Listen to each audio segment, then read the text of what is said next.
हर इंसान के दिल में कुछ ऐसा पाने की चाहत होती है जो हमेशा के लिए रहे। ये चाहत हमें एक गहरी तृप्ति की ओर खींचती है, एक ऐसी तृप्ति जो समय की सीमाओं से परे हो। ये चाहत हमें शांत पलों में महसूस होती है, कुछ और पाने की चाहत। ये चाहत हमें हमारे अस्तित्व के सबसे गहरे हिस्से से जोड़ती है, जहां हम सच्ची शांति और संतोष की तलाश करते हैं। ये चाहत, ये उम्मीद असल में इटर्निटी की है। ये एक ऐसी उम्मीद है जो हमारे दिलों में गूंजती है, हमें एक अनंत जीवन की ओर बुलाती है। इटर्नल रिडेम्पशन यानी भगवान के साथ हमेशा के लिए रहने का वादा, एक तोहफा है जो हमें जीसस क्राइस्ट के जरिए मुफ्त में मिलता है। ये एक ऐसा वादा है जो हमें अनंत काल तक प्रेम और शांति में रहने का आश्वासन देता है। ये तोहफा हमें कमाना नहीं पड़ता, बल्कि ये हमें दिया जाता है। ये एक ऐसा उपहार है जो हमें बिना किसी शर्त के मिलता है, एक ऐसा उपहार जो हमारे जीवन को बदल सकता है। ये अच्छे कर्मों का इनाम नहीं है, बल्कि हमारी कमियों से हमें बचाता है। ये हमें हमारे दोषों और कमजोरियों से ऊपर उठाता है, हमें एक नई शुरुआत का मौका देता है। ये हर किसी के लिए है, चाहे उसने पहले कुछ भी गलत किया हो या आज कितनी भी मुश्किलें क्यों ना हो। ये एक ऐसा उपहार है जो सभी के लिए उपलब्ध है, बिना किसी भेदभाव के। इटर्नल रिडेम्पशन सिर्फ मरने के बाद स्वर्ग जाने के बारे में नहीं है। ये एक ऐसा अनुभव है जो हमें अभी और यहीं मिल सकता है, हमारे जीवन के हर पल में। ये तो अभी से हमारी उलझी और अधूरी जिंदगी में भगवान के प्यार और कृपा को महसूस करने के बारे में है। ये हमें हमारे दैनिक जीवन में शांति और संतोष का अनुभव कराता है। ये जानने के बारे में है कि हमें माफ कर दिया गया है, प्यार किया जाता है और अपनाया गया है, इसलिए नहीं कि हम कौन हैं, बल्कि इसलिए कि वो कौन है। ये एक ऐसा सत्य है जो हमारे जीवन को गहराई से प्रभावित करता है, हमें एक नई दिशा देता है। हम सबसे गलतियां होती हैं। ये गलतियां हमारे जीवन का हिस्सा हैं और हम सभी ने कभी ना कभी कुछ ऐसा किया है जिसका हमें पछतावा होता है। ये गलतियां, हमारे पाप हमें भगवान से दूर करते हैं। ये हमें अकेला और अलग थलग महसूस कराते हैं, जैसे हमें गहरे अंधेरे में खो गए हों। बाइबल बताती है कि पाप की सजा मौत है, सिर्फ शारीरिक मौत नहीं, बल्कि भगवान से आध्यात्मिक रूप से अलग होना। यह एक ऐसी सजा है जो हमारे आत्मा को भी प्रभावित करती है। कल्पना कीजिए कि एक भारी वजन आपको नीचे खींच रहा है। पाप यही करता है, ये हमें निरंतर नीचे की ओर खींचता है, हमें आगे बढ़ने से रोकता है।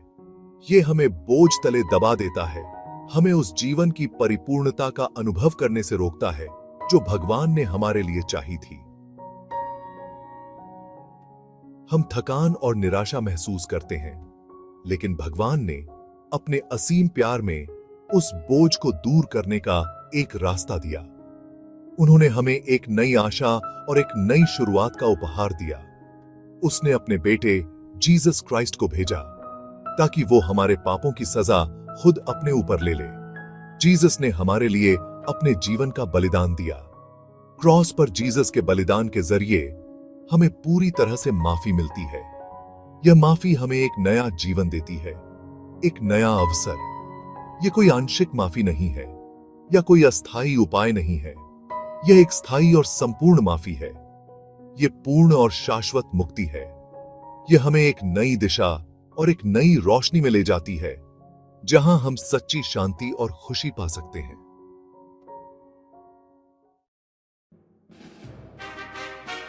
हिब्रूज की किताब जीसस के बलिदान की ताकत के बारे में बताती है। हिब्रूज चैप्टर 10 वर्स 10 में लिखा है, उस एक ही बलिदान से हमेशा के लिए शुद्ध कर दिए गए हैं जो जीसस क्राइस्ट के शरीर का बलिदान था। इसका मतलब है कि क्रॉस पर जीसस की मौत सिर्फ उस समय जीवित लोगों के लिए नहीं थी, बल्कि उन सभी के लिए थी जो उन पर विश्वास करेंगे, चाहे वो पहले हुए हों, अभी हैं या भविष्य में होंगे। पुराना नियम जो जानवरों के बलिदान और रस्मों पर आधारित था, हमें पाप से पूरी तरह से मुक्त नहीं कर सकता था। वह एक अस्थायी उपाय था, लेकिन जीसस का बलिदान अलग था। यह एक पूर्ण और संपूर्ण बलिदान था जो एक ही बार सभी के लिए दिया गया था। Hebrews chapter 10 verse 14 कहता है, क्योंकि एक ही बलिदान के द्वारा उसने उन सबको हमेशा के लिए सिद्ध कर दिया है जो शुद्ध किए जा रहे हैं। यह उस नए नियम का सार है जो भगवान ने जीसस के जरिए हमारे साथ बनाया है। हमारे पाप, चाहे वो अतीत के हों, वर्तमान के हों या भविष्य के हों, माफ कर दिए गए हैं। हमें नया बनाया गया है, शुद्ध किया गया है और एक नई शुरुआत दी गई है। इसका मतलब यह नहीं है कि हम फिर से पाप नहीं करेंगे। हम अभी भी एक पापी दुनिया में रहते हैं और हम अभी भी गलतियां करने के लिए प्रवृत्त हैं।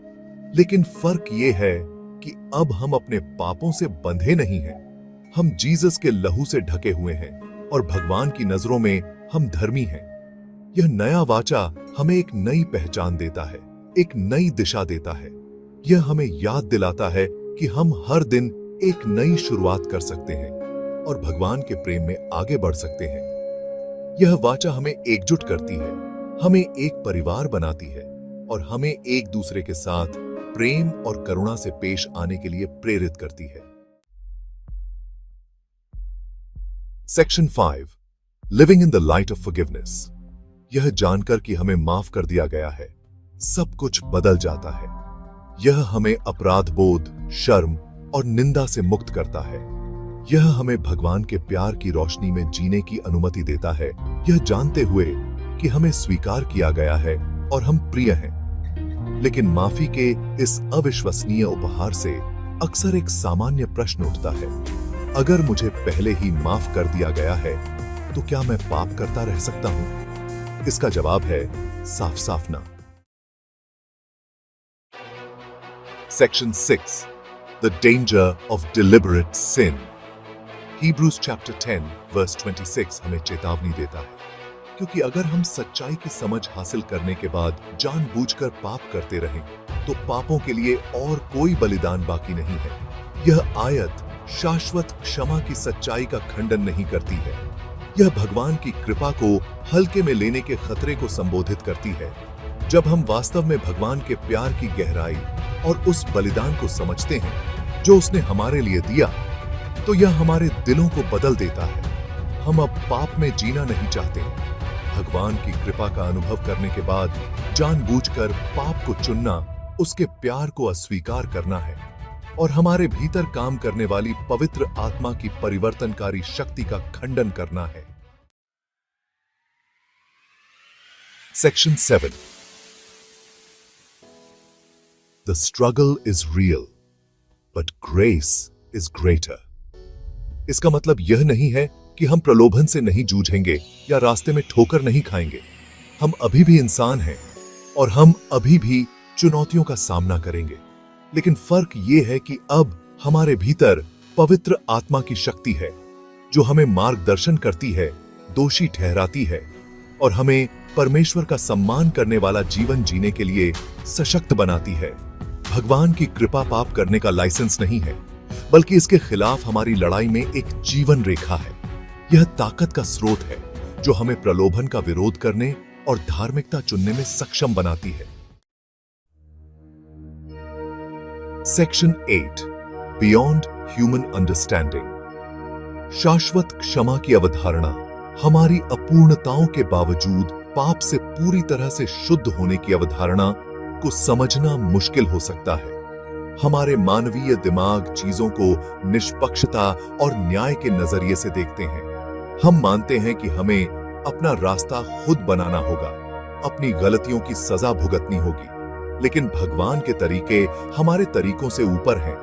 ये इज्जत की साबत बतेत आती है। उसके विचार हमारे विचारों से ऊपर हैं।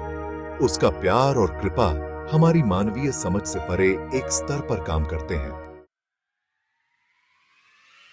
Section 9, Embracing the Gift, Living the Transformation.